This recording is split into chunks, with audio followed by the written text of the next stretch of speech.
نحمدہ ونصلی علی رسولہ الکریم اما بعد فاعوذ باللہ من الشیطان الرجیم بسم اللہ الرحمن الرحیم السلام علیکم۔ بنی نوع انسان کے لیے دین اسلام کے ذریعے جتنی برکات اور مہربانیاں حاصل ہوئی ہیں وہ صرف اور صرف آقائے دو جہان حضرت محمد مصطفیٰ صلی اللہ علیہ وآلہ وسلم کے وجود مبارک کے دم سے اور ان کے صدقے سے ہی حاصل ہوئی ہیں، جو اس بابرکت مہینے میں اس دنیا میں تشریف لائے۔ اس مہینے کی فضیلت باقی دوسرے تمام مہینوں سے زیادہ ہے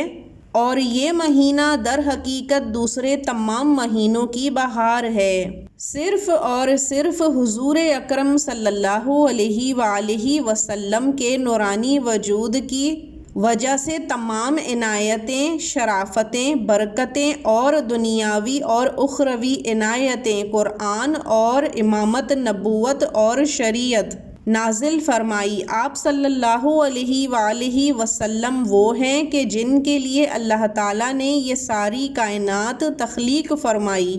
کہ جو محبوب خدا ہے، لہٰذا اس مہینے کی مثال دوسرے مہینوں کی نسبت ایسی ہی ہے جیسے پوری دنیا ایک طرف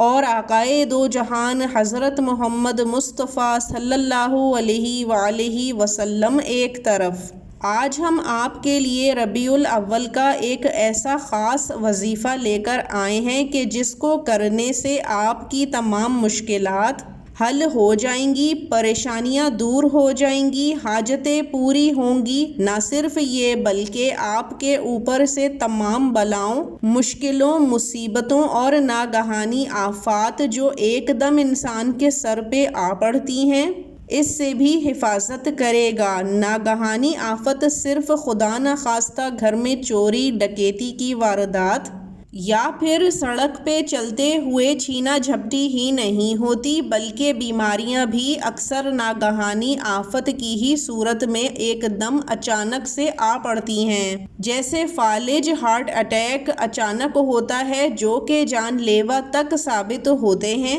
اسی لیے انسان کو چاہیے کہ وہ ہر وقت اللہ تعالیٰ سے ایسی تمام اچانک آنے والی مصیبتوں، پریشانیوں اور بیماریوں سے اللہ کی پناہ مانگتا رہے اور ساتھ ہی دن اور رات کی دعائیں بھی کرتا رہے۔ یہ وظیفہ ان کے لیے بھی بہترین ہے جو اپنے مال و دولت، رزق کے اسباب میں اضافہ چاہتے ہیں، رشتہ یا شادی کسی اچھی جگہ یا خاص جگہ کروانا چاہتے ہیں، اولاد یا اولاد میں بھی اولاد نرینہ چاہتے ہیں، اور اسی طرح کی ہر حاجت جو دل میں ہو، حلال ہو، وہ انشاءاللہ اس ربیع الاول آپ کی ضرور پوری ہو جائے گی۔ یہ ربیع الاول کے مہینے کا بہت خاص وظیفہ ہے، لیکن ہر وظیفے کو کرنے کا وقت اس کی کچھ شرائط ہوتی ہیں جن کا خیال رکھا جانا ضروری ہے، جن کو آپ نے غور سے سننا ہے۔ تو یہ وظیفہ آپ نے اس طرح کرنا ہے کہ سب سے پہلے آپ نے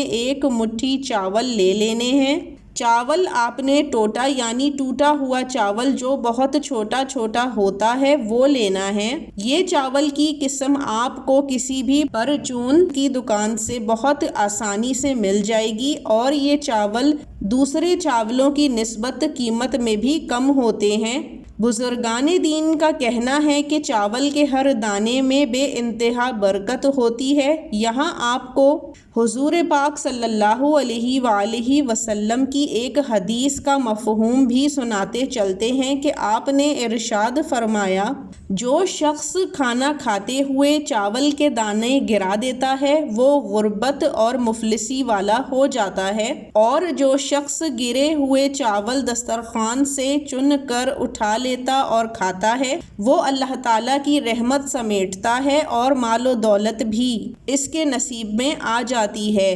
یہ وظیفہ آپ دن میں کسی بھی وقت کر سکتے ہیں، لیکن آپ کا باوضو ہونا ضروری ہے۔ آپ قبلہ رخ ہو کر بیٹھ جائیں، ساتھ ہی ایک مٹھی چاول کو پیالی میں ڈال کر پاس رکھ لیں۔ اس کے بعد آپ نے اول و آخر 3 مرتبہ درود ابراہیمی کو پڑھنا ہے جو نماز میں پڑھا جاتا ہے، اور اس کے درمیان آپ نے پہلے 41 مرتبہ اللہ تعالیٰ کا نام یا قادرو پڑھنا ہے، اور پھر 21 مرتبہ سورہ کوثر پڑھ کر دوبارہ آخر میں 41 مرتبہ یا اللہ پڑھنا ہے۔ اس کے بعد آپ نے پیالی میں رکھے ہوئے چاولوں کو دم کرنا ہے، یعنی پھونک مارنی ہے، پھر ہاتھ اٹھا کر اللہ تعالیٰ سے اپنی حاجت کے لیے دعا مانگ لینی ہے، اور آپ نے یہ چاول اپنے گھر کی چھت یا پھر اگر آپ اپارٹمنٹ میں رہتے ہیں تو گیلری کے اس حصے میں رکھ دینا ہے جہاں پر پرندے آتے ہوں، تاکہ ان چاولوں کو پرندے یا پھر حشرات جیسے چونٹیاں اپنی خوراک بنا سکیں۔ اس طرح سے آپ کا یہ وظیفہ اور عمل مکمل ہو جائے گا۔ یہ عمل اگر آپ فجر کی نماز کے بعد کرتے ہیں تو سب سے افضل ہے، کیونکہ وہ دن کے شروع کا حصہ ہوتا ہے اور اسی وقت پرندے وغیرہ اپنی خوراک کی کھوج میں نکلتے ہیں، تو آپ کو اس کا بہترین ثواب بھی ملے گا، کیونکہ یہ بے زبان پرندوں کی خوراک کا کوئی انتظام کرتا ہے تو وہ اللہ تعالیٰ سے اس کی رزق کی کشادگی کے لیے دعا مانگتے ہیں، جس کو اللہ تعالیٰ بھی کبھی رد نہیں کرتا۔